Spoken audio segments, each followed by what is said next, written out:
Well, I mean, I can imagine a whole lot of things. Yeah. You know. I have a concept of unicorns. That doesn't mean they exist. Right, we're all big Joss Whedon fans, and clearly he, came up with vampire slayers and spaceships and alien races that go around eating people. Yeah. And those are cool concepts, but they don't exist. I've seen representations of them, and I know they don't exist. One of the next arguments for the existence of God is the cosmological argument, which argues it's often called just the first cause argument, and it starts with everything has to have a cause. Nothing can cause itself. Everything is caused by some other thing.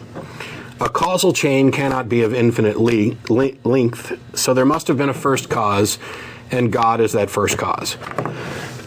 Excuse me. The problems with this are in almost every single line. First of all, the initial premise that everything has to have a cause is not necessarily a true premise, and is contradicted by the conclusion. If you want to say God was the first cause, what caused God? You've contradicted your premise as soon as you're done. The next objection is that a causal chain cannot be of infinite length. That's not demonstrably true. There could be an infinite chain. There are theories that would place the universe as having no beginning, as having an infinite chain, or at least from the perspective of our view. Or the universe we perceive right now had a beginning, which was the Big Bang, but that Big Bang could have been one of a series of bangs and collapses, right, or one among multiple Big Bangs in various places throughout some other universe or something. Yeah, part of the problem with is our perception. Damned if we know. Yeah, it's part of it's our perception. I mean, in reality, we only live for a short period of time. To go over a century.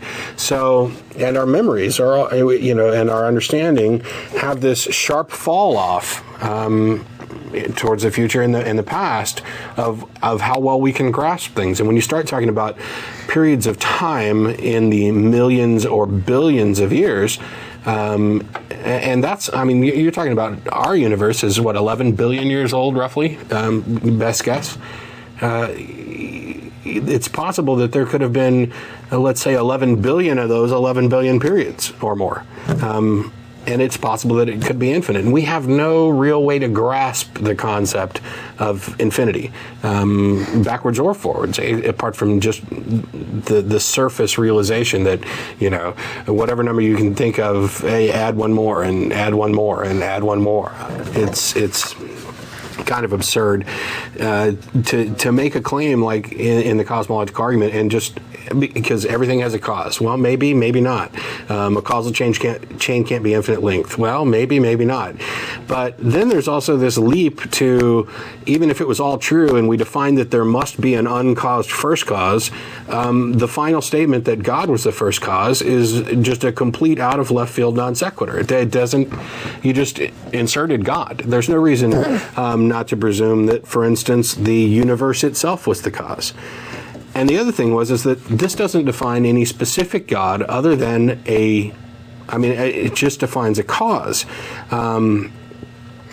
Doesn't have any characteristics attributed to the God, such as self-awareness or will or anything. So throwing the word God in there just doesn't fit. Even if you believed that it proved a first cause, it could be the Big Bang. It could be anything. Or it could be that there was a very teeny subatomic particle that was very boring and had no special properties and just, fired off in a direction for no particular reason, and that was the first cause. Right. Nobody would be very impressed if that was your God. Yeah, and even if all of this were to prove that there was a first cause and that first cause was God, which it doesn't do anything to say that God survived that first cause.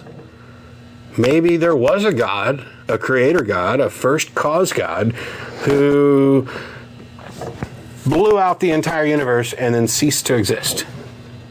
That's consistent with that argument. So what some people end up doing is jumping on these arguments and saying, well, I believe in the words of Jesus, and here's an argument that proves God.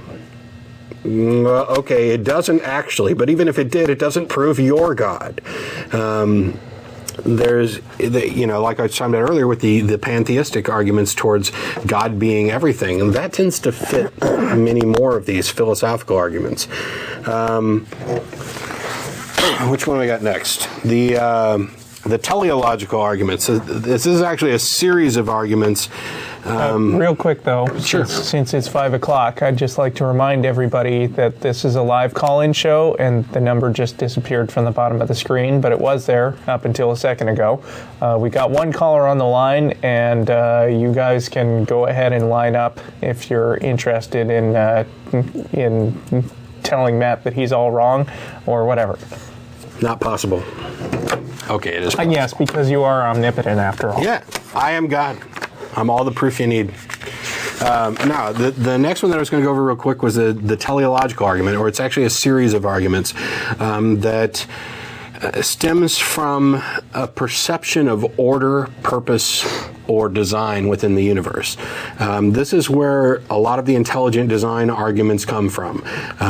This is Michael Behe's Bailiwick, this argument that of irreducible complexity within his particular argument. And the core of it is that something, whether it be a human being or the cosmos itself, is too complex to have occurred randomly or naturally. Therefore, it must have been created by an intelligent being. God is that intelligent being, therefore God exists.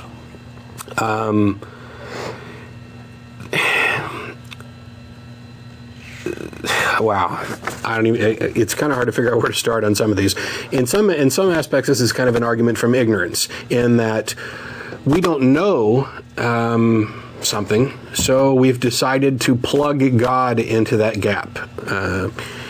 Or we perceive a design or a purpose, and therefore immediately assume that our perception of this design or purpose is correct. Paley had the watchmaker analogy of walking along the beach and finding a pocket watch and realizing this thing was designed and must have had a designer. Michael Behe took that to claims that half of an eye couldn't evolve because half of an eye would be useless and wouldn't encourage the evolution of other things. And some of these are playing with definitions, and others rely on a misunderstanding or misinterpretation of evolution.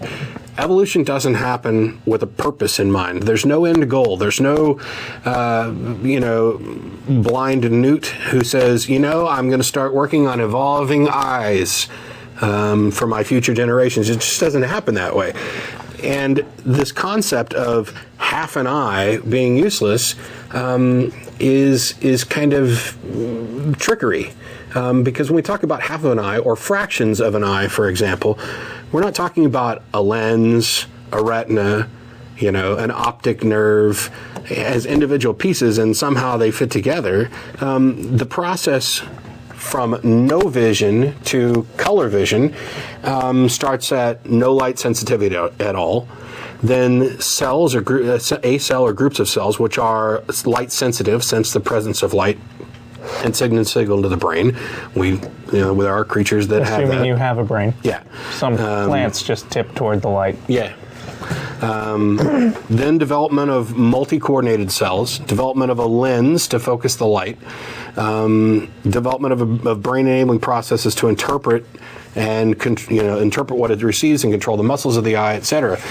And when you explain that, this process of getting from no visible or no visual perception to color vision, that kind of clears up this whole half an eye wouldn't work, because following that line, half an eye does work, and there are examples of this, but we only see part of the spectrum anyway. We have an inherent anthropic bias towards humans as some pinnacle of evolution or pinnacle of the entire process. Yeah, I don't know what they're thinking when they talk about half an eye. Maybe they imagine an eye being chopped neatly down the middle and you have, half an eye coming out of your socket. But I mean, I can give an example of something less than a complete eye still being useful, and the example is I wear contact lenses.